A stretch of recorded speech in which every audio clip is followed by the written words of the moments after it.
The Bridge and the Brook.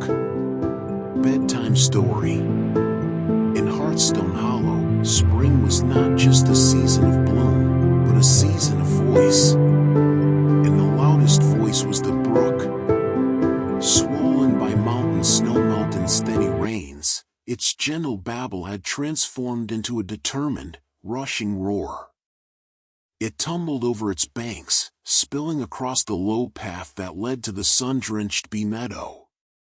For Leo, this was more than an inconvenience. It was a severing.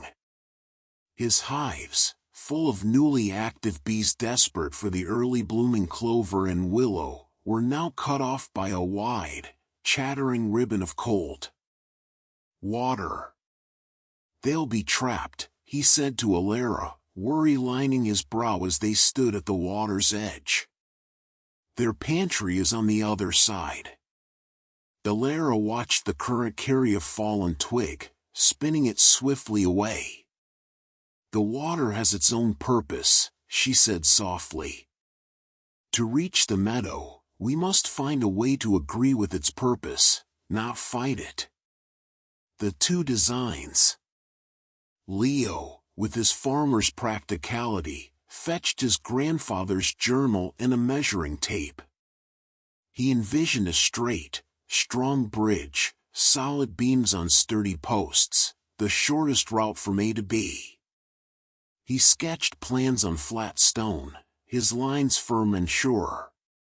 Elara walked the brook's new banks. She noticed where it had softened edges, curling around old roots. She saw a young willow, bent by the flood but not broken, its tips brushing the water. She returned with a different idea, a simple, arched footbridge, one that would let the high water pass beneath freely, built from flexible, living wood. "Your bridge is a statement," she said gently. "Oh, we are here." "Mine is more of a question. May we pass?" Leo looked at his rigid lines, then at the dancing, unruly water. For the first time, he saw the brook not as a problem to be crossed, but as a partner to be respected. The true foundation wasn't just in the mud, it was in their willingness to adapt. Building together. They chose a spot where two sturdy alders grew on opposite banks. Their work became a beautiful, silent conversation.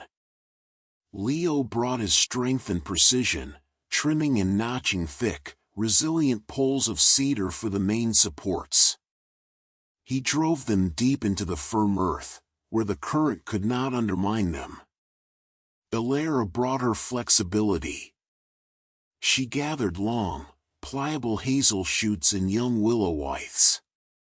As Leo secured the cedar frame, she wove the supple branches into a graceful arch, creating a deck that had a gentle give. She left the living willow on the bank, tying part of the rail to it, so the bridge would have a touch of give and sway. They worked without hurry. When Leo pulled the knot too tight, Elara would show him how to allow a little slack for movement. When Elara's weaving seemed too fragile, Leo would reinforce it from below, unseen. The bridge became a blend of his steadfastness and her adaptability. The first crossing as the afternoon sun warmed their backs, they placed the final piece, a wide, flat stone from the old wall as a stepping stone onto the deck. The bridge was complete. It looked like it had always been there, a humble, elegant curve over the rushing water. Leo took a deep breath and stepped onto it first. It held firm, yet it breathed with him, a slight, living flex beneath his feet. He reached the middle and turned. Elara was still on the bank, smiling. "A bridge needs two sides," she said. "It needs someone to welcome you across." So Leo waited in the center, the water singing below him. And Elara walked onto the bridge from the other side. They met in the middle, the heart of the arch, where the view of the upstream current and the downstream release was perfectly clear. The real connection. Together, they walked to the bee meadow. The bees, sensing no more barrier, flew past them in a grateful, golden hum, heading straight for the blossoms. But as Leo watched them, he realized the bridge had already given its greatest gift before they'd even crossed it. He looked at Elara, her hands smudged with soil and bark.